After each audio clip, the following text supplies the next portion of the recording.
तो कहानी की शुरुआत एक बर्फीले एरिया को दिखाते हुए होती है, जहां वॉरियर इग्नेसियो और chief scientist Jose Kord industries के लिए काम करते हुए नजर आते हैं। दरअसल ये लोग एक गोलाकार चीज की माइनिंग कर रहे होते हैं। इसी बीच कॉड इंडस्ट्रीज की ओनर विक्टोरिया वहां आती है और देखती है कि उस गोलाकार चीज के अंदर से बीटल शेप में एक स्कैरब निकला है। इस बीटल स्कैरब को देखकर विक्टोरिया बहुत खुश हो जाती है। इसके बाद हम जैमी नाम के लड़के को देखते हैं, जो कि अपना ग्रेजुएशन खत्म करने के बाद अपने घर आया था। यहाँ जैमी की फैमिली उसे एयरपोर्ट पर लेने आती है, जिसमें उसके पिता अल्बर्टो, माँ रोसियो, चाचा रूडी, बहन मिलाग्रोस और उसकी ग्रैंडमा होती हैं। जैमी को पिकअप करने के बाद सभी लंच के लिए जाते हैं, जहां जैमी को अपनी फैमिली से पता चलता है कि कॉड इंडस्ट्रीज धीरे धीरे पूरे शहर पर कब्जा कर रही है, जिससे उसकी फैमिली ने अपनी दुकान खो दी और उनके ऊपर काफी कर्जा हो गया, इसलिए जल्द ही वो अपना घर भी खो देंगे। इसके अलावा जैमी को पता चलता है कि फैमिली में हुए इन हालातों के कारण अल्बर्टो को हार्ट अटैक आया था। सब कुछ जानने के बाद जैमी कहता है कि मैंने अपनी पढ़ाई कंप्लीट कर ली है और अब मेरे पास डिग्री भी है,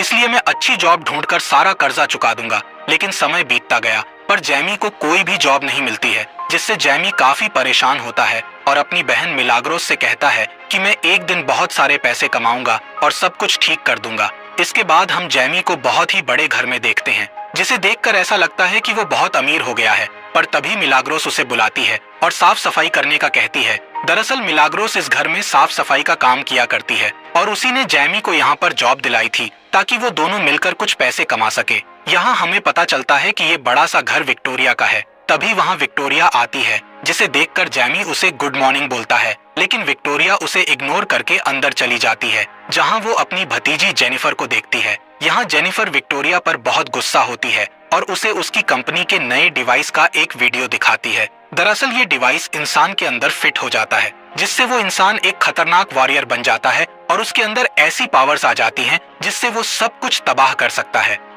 अब जेनिफर गुस्से में आकर विक्टोरिया से कहती है कि इस कंपनी को ये हथियार बनाने का काम नहीं करना चाहिए। असल में ये कंपनी जेनिफर के पिता की थी, पर उनकी डेथ के बाद विक्टोरिया इस कंपनी की ओनर बन गई और जेनिफर के पिता की आखिरी इच्छा थी कि उनकी कंपनी इस तरह के डिवाइस ना बनाए, इसलिए जेनिफर विक्टोरिया के खिलाफ थी। खैर, विक्टोरिया जेनिफर को याद दिलाते हुए कहती है कि ये कंपनी मेरे हाथों में है, इसलिए मैं जो चाहूँ वो कर सकती हूँ। लेकिन जेनिफर अभी भी उनके खिलाफ थी। तब विक्टोरिया का बॉडीगार्ड इग्नासियो उसे रोकने की कोशिश करता है। ये देखकर जैमी जेनिफर को बचाने के लिए आता है, जिससे विक्टोरिया जैमी और मिलाग्रोस को जॉब से निकाल देती है। इस बात से जेनिफर को जैमी के लिए बहुत बुरा लगता है, इसलिए वो उसे अपना नंबर देते हुए उसे नई जॉब दिलाने का कहती है। इसी रात जैमी जेनिफर को मैसेज भेजने का सोचता है, पर वो बहुत नर्वस था। तब उसके पिता उसे मोटिवेट करते हुए जेनिफर को मैसेज भेजने का कहते हैं, जिससे जैमी उसे मैसेज भेज देता है। अगले दिन जैमी को एक कंपनी में मीटिंग के लिए बुलाया जाता है। तभी हम जेनिफर को इस कंपनी की लैब में जाते हुए देखते हैं, जहां उसे बीटल स्कैरब दिखाई देता है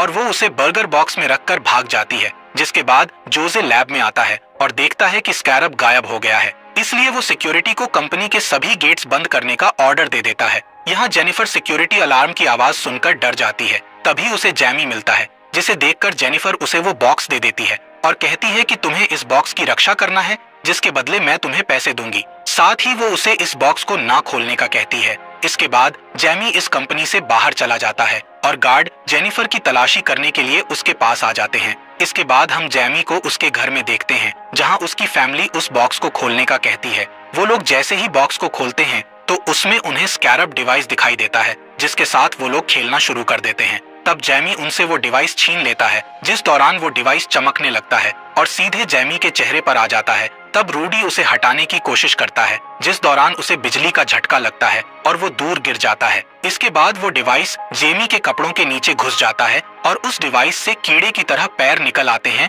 जो कि जेमी को छत पर चिपका देते हैं और फिर जेमी की बॉडी के चारों ओर एक कवच बनने लगता है और जेमी एक सुपर हीरो की तरह दिखाई देने लगता है। साथ ही उसके सूट पर एआई सिस्टम एक्टिव हो जाता है। तभी अचानक वो सूट छत को तोड़ते हुए जैमी को स्पेस में ले जाता है। यहाँ जैमी को अभी भी विश्वास नहीं हो रहा था कि उसके साथ क्या हो रहा है। अब वो सूट जैमी को वापस नीचे लाता है और उसे गाड़ियों से बचाते हुए शहर के चारों ओर घुमाता है। तभी जैमी एक बस के सामने आ जाता है, जिससे वो सूट एक स्पेशल शील्ड बनाकर उस बस को 2 हिस्सों में काट देता है। इसके बाद जैमी वापस घर आ जाता है और वो सूट ऑटोमेटिकली गायब हो जाता है। यहाँ हम देखते हैं कि जैमी की बॉडी में एक भी घाव नहीं है, पर वो सूट के कारण बेहोश हो जाता है। जब जैमी होश में आता है तो वो देखता है कि वो स्कैरब डिवाइस उसकी पीठ में घुसा हुआ है। इस बात से घबराकर जैमी पुलिस को बुलाने का सोचता है, लेकिन रूडी मना करता है और कहता है कि अगर हम पुलिस के पास गए तो वो जैमी को चोर समझेगी। इसके बाद जैमी जेनिफर को ढूंढने जाता है, जिस दौरान वो देखता है कि कुछ लोग जेनिफर का पीछा कर रहे हैं।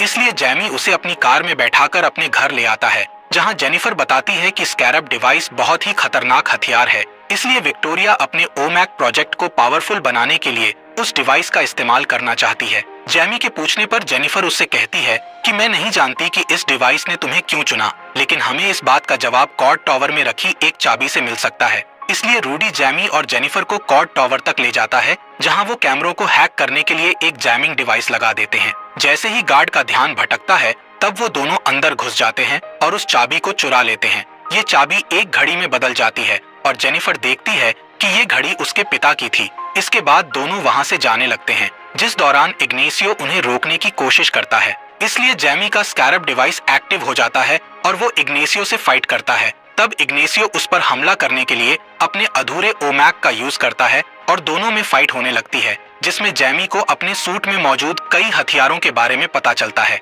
यहाँ जैमी बहुत ही खतरनाक फाइट करता है और इग्नेसियो को मारने ही वाला होता है। तब जैमी उस एआई सूट को रोकते हुए कहता है कि मैं किसी की जान नहीं लेना चाहता हूँ। तभी अचानक रूडी और जेनिफर एक गाड़ी से भागने लगते हैं, जिससे इग्नेसियो उन्हें शूट करने लगता है। इसलिए जैमी गाड़ी के पास चला जाता है। ये देख इग्नेसियो जल्दी से उठता है और जैमी पर हमला करने के लिए आगे बढ़ता है, लेकिन रूडी इग्नेसियो को हिट करके जैमी को बचा लेता है और फिर वो तीनों वहां से भाग जाते हैं। अगली सुबह वो तीनों जेनिफर की पुरानी हवेली में पहुंचते हैं, जहां घड़ी का यूज करके वो एक सीक्रेट लेयर तक पहुंचते हैं। यहाँ जेनिफर को पता चलता है कि उसके पिता शहर के सुपर हीरो थे, जिन्हें ब्लू बीटल के नाम से जाना जाता था, और उन्होंने स्कैरब की मदद से शहर में हो रहे क्राइम को खत्म करने के लिए बहुत सारे गैजेट और टेक्नोलॉजी बनाई थी। इधर रूडी एक पुराने कंप्यूटर में जैमी की प्रॉब्लम का हल ढूंढता है। वहीं जैमी बाथरूम में जाकर देखता है कि उसकी बॉडी में ब्लू कलर का चमकता हुआ एक घाव बन गया है। इसका मतलब था कि स्कैरब धीरे धीरे जैमी के शरीर के साथ खुद को जोड़ रहा है, लेकिन ये घाव जल्दी से ठीक हो जाता है। फिर जैमी बाहर आता है और देखता है कि जेनिफर अपने पिता को याद करते हुए दुखी हो रही है, इसलिए वो उसे संभालने लगता है और दोनों एक दूसरे के करीब आने लगते हैं। लेकिन तभी रूडी उनसे कहता है कि मुझे नई इन्फॉर्मेशन मिली है, जिससे मुझे पता चला है कि जब तक जैमी जिंदा है तब तक स्कैरब को जैमी की बॉडी से अलग नहीं किया जा सकता और ये स्कैरब किसी भी कीमत पर अपने हीरो की रक्षा करेगा। ये जानकर जैमी घबरा जाता है और उसे ऐसा लगता है कि वो बुरी तरह से फंस गया है। तब रूडी उसे समझाता है कि तुम्हें स्कैरब ने किसी कारण से चुना होगा। इस बीच विक्टोरिया को पता चल जाता है कि जैमी के पास स्कैरब है, इसलिए वो जैमी को पकड़ने के लिए उसके घर पर प्राइवेट मिलिट्री भेजती है। तब जैमी, जेनिफर और रूडी विक्टोरिया के हेलीकॉप्टर को अपने घर की ओर बढ़ते हुए देख लेते हैं। इसलिए जैमी सूट की पावर का यूज करने की कोशिश करता है, पर उसका सूट एक्टिव नहीं होता है। तभी जैमी को ध्यान आता है कि स्कैरब हमेशा उसकी रक्षा करेगा, इसलिए जैमी बिल्डिंग से कूद जाता है, जिससे सूट अचानक से एक्टिव हो जाता है और फिर जैमी अपने घर की ओर निकल जाता है। इधर विक्टोरिया के सैनिक जैमी की फैमिली को घर से बाहर खींचकर उनके ऊपर गन पॉइंट कर देते हैं। तभी जैमी वहां आ जाता है और कुछ सैनिकों को धक्का देकर गिरा देता है। दूसरी ओर विक्टोरिया जैमी के सूट की पावर देखना चाहती थी, इसलिए वो अपने सैनिकों से जैमी की फैमिली को टारगेट बनाने का कहती है। तब जैमी अपनी शील्ड को एक्टिव करता है और अपनी फैमिली को गोलियों से बचा लेता है। इसके बाद जैमी अपने एआई से ऐसे हथियार मांगता है जिससे किसी की जान न जाए। इस हथियार से जैमी सभी सैनिकों को मारना शुरू कर देता है। इस बीच उसकी फैमिली वहां से भागने लगती है, जिस दौरान मिलाग्रोस गिर जाती है। जब अल्बर्टो उसकी मदद करने के लिए उसके पास जाता है, तब एक सैनिक अल्बर्टो पर हमला करके उसे बुरी तरह घायल कर देता है, जिससे उसे हार्ट अटैक आ जाता है। यहाँ विक्टोरिया का बॉडीगार्ड इग्नेसियो जैमी को अपने निशाने पर ले लेता है और उसे शूट करने वाला होता है कि तभी जैमी को अपने पिता की आवाज सुनाई देती है, इसलिए वो उन्हें बचाने के लिए जाने लगता है। जिस दौरान इग्नेसियो ब्लू बीटल को कमजोर करने वाली टेक्नोलॉजी से अटैक करके जैमी को नीचे गिरा देता है। थोड़ी ही देर में जैमी के घर को ब्लास्ट करके जला दिया जाता है। यहाँ जैमी अपने पिता को मरते हुए देख रहा था, पर वो चाहकर भी उनकी हेल्प नहीं कर सकता था। अब इग्नेसियो जैमी के पास आता है और उसे अपने साथ ले जाता है। अगली सुबह हम जैमी की फैमिली को देखते हैं, जो कि अल्बर्टो के मरने से बहुत दुखी थे। तब ग्रैंडमा सबको हौसला देते हुए कहती हैं कि हमें रोने की बजाय जैमी को बचाने की कोशिश करनी चाहिए। तभी वहाँ जेनिफर आती है और पूरी फैमिली को अपने पिता की उस जगह पर ले जाती है जहाँ उन्होंने बग नाम का एक एयरक्राफ्ट बनाया था, जिससे बहुत ही स्पीड से उड़ा जा सकता था। इसके अलावा उन्हें यहाँ लड़ने के लिए कई गैजेट्स मिलते हैं, जिसमें मिलाग्रोस कुछ गैजेट्स के साथ एक ग्लव वाला गैजेट भी उठा लेती है। वहीं ग्रैंडमा और रोसियो दूर से हमला करने वाले हथियारों को चुनती हैं। इसके बाद वो पाको आइलैंड पर बने फोर्ट पर हमला करने का प्लान बनाते हैं। दरअसल इस फोर्ट में विक्टोरिया जैमी की बॉडी से स्कैरब निकालने वाली थी, इसलिए वो जैमी को एक मशीन से जोड़ती है और उसे ओमैक के डेटाबेस में डाल देती है। इस प्रोसेस में जैमी की मौत भी हो सकती थी। इसके अलावा इग्नेसियो की बॉडी के कवच को भी इसी मशीन से जोड़ा गया था, ताकि स्कैरब का सारा डेटा इग्नेसियो के सूट में आ सके। अब जैसे ही प्रोसेस चालू होती है तो जैमी दर्द से चिल्लाने लगता है और कोमा में चला जाता है। तब उसे आफ्टर लाइफ के विजन आते हैं, जिसमें जैमी अपने पिता अल्बर्टो से मिलता है, जहां अल्बर्टो उसे बताता है कि ब्लू बीटल को अपनाना ही तुम्हारी लाइफ का सबसे बड़ा मकसद है। इसके बाद जैमी कोमा से बाहर आ जाता है और स्कैरब को पूरी तरह से अपना लेता है, लेकिन तभी उसके स्कैरब के कोड्स इग्नासियो के सूट में ट्रांसफर हो जाते हैं, जिससे इग्नेसियो का ओमैक सूट बहुत ही ज्यादा पावरफुल हो जाता है। इस बीच रूडी फोर्ट पर बग एयरक्राफ्ट को गिरा देता है, जिससे सैनिक उन पर गोलियां चलाने लगते हैं, पर ये एयरक्राफ्ट बग बहुत मजबूत था, जिस वजह से उन्हें कोई भी नुकसान नहीं हो सकता था। साथ ही बग एयरक्राफ्ट अपने पैरों से सैनिकों को मारता है। इसी बीच रूडी एक स्पेशल बटन को दबाता है, जिससे बग नीला धुआं छोड़ता है। इस धुएं के कारण सैनिक बेहोश हो जाते हैं। इसके बाद मिलाग्रोस और जेनिफर फोर्ट के अंदर जाते हैं, जहां उन्हें ओमैक सूट का एक बड़ा सेट मिलता है, जो कि स्कैरब की इन एनर्जी ले रहे थे। इसलिए वो एक गैजेट की मदद से इस सेट को ब्लास्ट कर देती है, जिससे फोर्ट का एक हिस्सा गिर जाता है और वो दोनों अलग अलग हो जाती हैं। इधर लैब में जैमी को होश आता है, लेकिन वो सूट का यूज नहीं कर पाता क्योंकि उसका सिस्टम रिब्यूट हो रहा था। इसी दौरान जोस को समझ आ जाता है कि विक्टोरिया के इरादे ठीक नहीं हैं, इसलिए वो जैमी का साथ देता है और उसे वहां से भगाने के लिए गेट खोल देता है। पर इग्नेसियो उसे देख लेता है, इसलिए वो जोस को मार डालता है। तभी लैब में ब्लास्ट हो जाता है, लेकिन इग्नेसियो विक्टोरिया को बचा लेता है, जिसके बाद विक्टोरिया जेनिफर को पकड़ने के लिए निकल जाती है। इधर जैमी के सामने बहुत सारे सैनिक आ जाते हैं। तब उसकी ग्रैंडमा वहां आ जाती है और गैजेट्स की मदद से उन सभी सैनिकों को एक झटके में हरा देती है।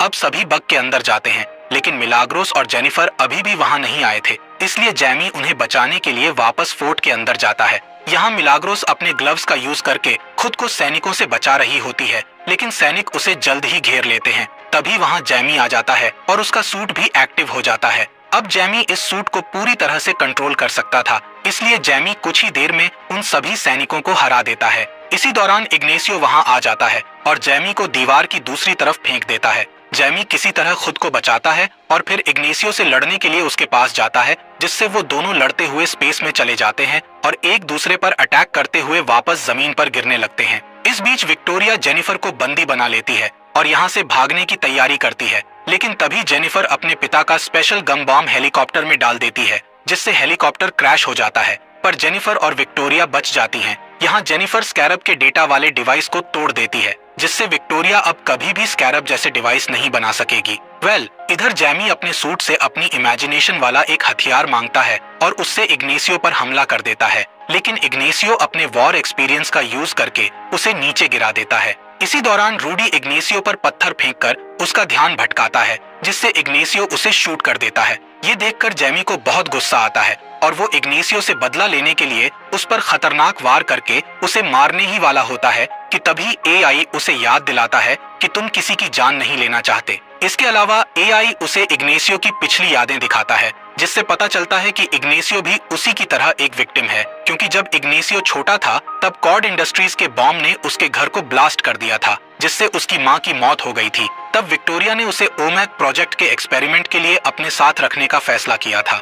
यहाँ जैमी इग्नेसियो को छोड़ देता है, जिससे इग्नेसियो को एहसास होता है कि अब उसके पास विक्टोरिया के ऑर्डर्स को अनदेखा करने की पावर है। जिसके बाद इग्नेसियो विक्टोरिया के पास जाता है और एक बहुत ही खतरनाक ब्लास्ट कर देता है, जिससे उन दोनों की मौत हो जाती है और पूरा आइलैंड ब्लास्ट होने लगता है। तब रूडी बग को लेकर आता है और जैमी और जेनिफर को बचा लेता है, जिसके बाद वो सभी वहाँ से निकल जाते हैं और अल्बर्टो की मौत का शोक मनाते हैं। अब कुछ समय बाद जेनिफर कॉर्ड इंडस्ट्रीज पर कब्जा कर लेती है और न्यूज में अनाउंस करती है कि वो भलाई के लिए हर तरह की मिलिट्री प्रोजेक्ट पर काम करेगी। यहाँ जैमी और उसकी फैमिली अपने जले हुए घर में जाते हैं और सोचते हैं कि अब उन्हें क्या करना चाहिए। तभी उनके पास उनके सारे पड़ोसी आते हैं और उनका स्वागत करते हैं। इसी बीच जेनिफर उनसे मिलने आती है और बताती है कि मैं रूडी जैसे अच्छे इन्वेंटर को कॉर्ड इंडस्ट्री में रखना चाहती हूँ और इसके बदले में पूरी फैमिली को पैसे दूंगी। इसके बाद जैमी जेनिफर को अपने साथ बाहर चलने के लिए कहता है, तब दोनों किस करते हैं और जैमी उसे लेकर उड़ जाता है। कहानी की एंडिंग में हम जेनिफर के पिता की जगह को देखते हैं, जहां अपने आप ही कंप्यूटर ऑन हो जाता है और उसमें जेनिफर के पिता की वॉइस रिकॉर्डिंग चलने लगती है, जिसमें वो कहते हैं कि मैं अभी भी कहीं पर जिंदा हूँ। इसी के साथ इस कहानी का यहीं पर एंड हो जाता है। फॉक्स एक्सप्लेनर चैनल को सब्सक्राइब करने के लिए आपका दिल से शुक्रिया।